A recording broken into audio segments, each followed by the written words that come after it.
Hi, it's Shar. We're back to install the kerfing for number 1527 for Mya-Moe.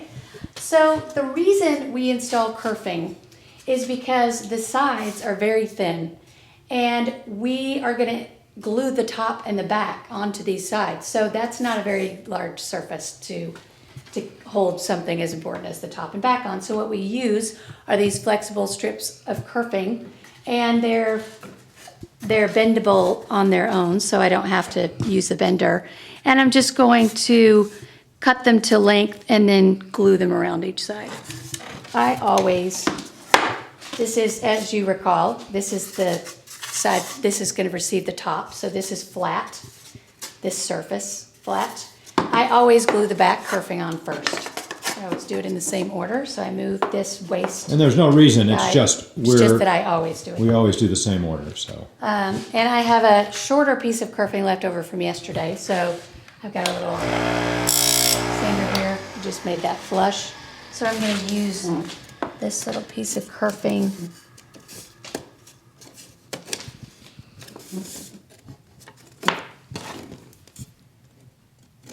And then match it up.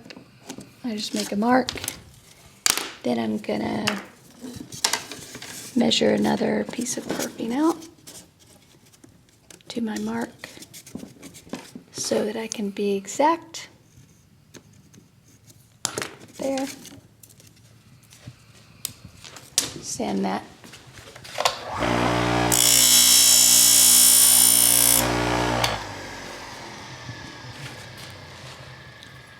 So some people call these, instead of kerfing, they call them linings. Right. And because we put binding on the instrument, you'll see that in a bit, we actually, this little top edge gets routed away for the binding. Yes, and so we need these linings or kerfings to be thick enough to continue to hold the top on after we route the channel.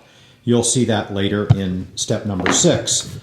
But the reason this is called kerfing is that those cuts are made with a table saw, and the width of a table saw blade is called its kerf.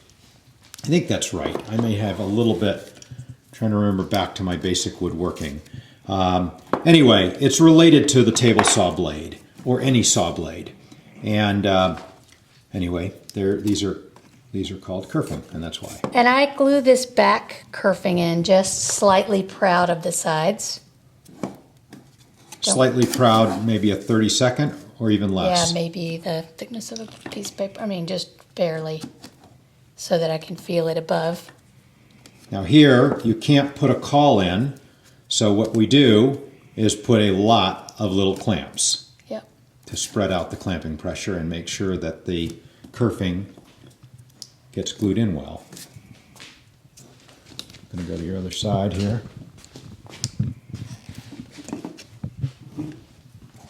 So the reason that she's gluing it in proud is that, she already sanded. Look at how nice that fits, by the way. We like that that kerfing to butt right up against the end block. So remember that she's already sanded this perfectly in that radius dish.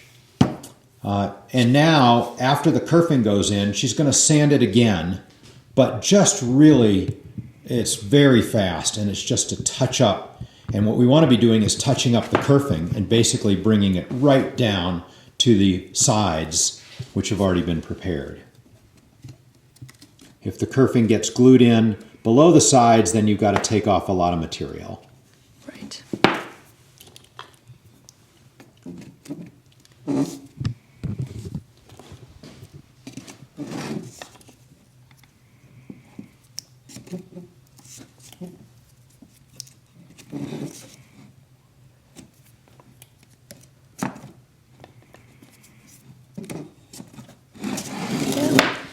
Got one more. I have another little piece of kerfing right here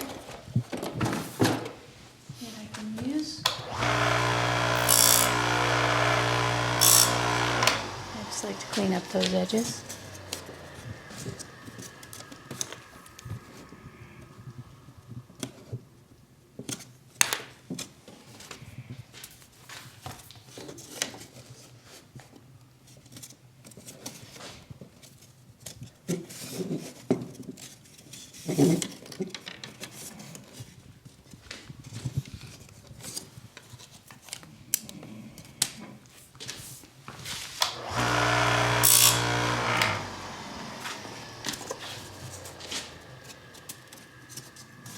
just always check it to make sure I got enough length.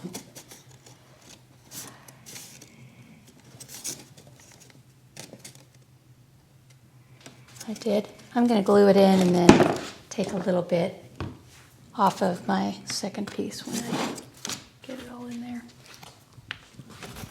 So just like Erin put glue on the braces the other day, Char puts one bead right down the middle of the kerfing and then takes her finger, spreads it out.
It's a bit of Mya-Moe lore.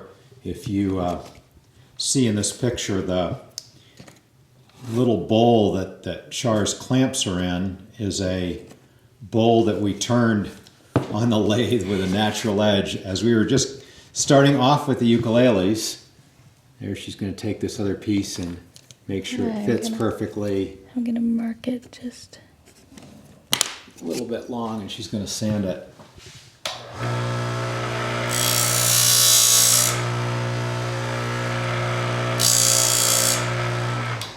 You can see, you know, it just makes sense for us to have like that dedicated sander right there so she doesn't have to walk across the shop every time. I think if you do that, see right here's a good example. She needed to hit it one more time. And I don't think you want a barrier to that. You want that to be something easy to do so you don't think twice about getting it perfect. Anyway, when we started Mya-Moe, Char and I were doing wood turning on the lathe, and then we had... I think that I actually turned that one because it's very thick. Yours were all nice and That's a neat and bowl. beautiful. So we had bowls sitting around, and Yeah. now we use them for storing clamps and other things. Very fancy.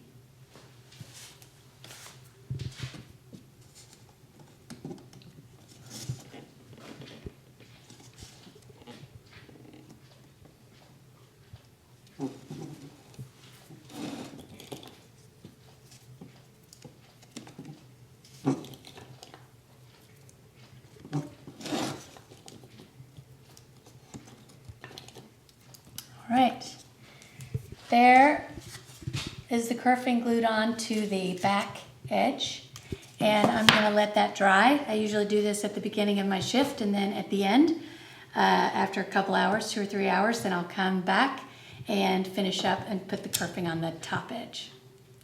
Thank you so much.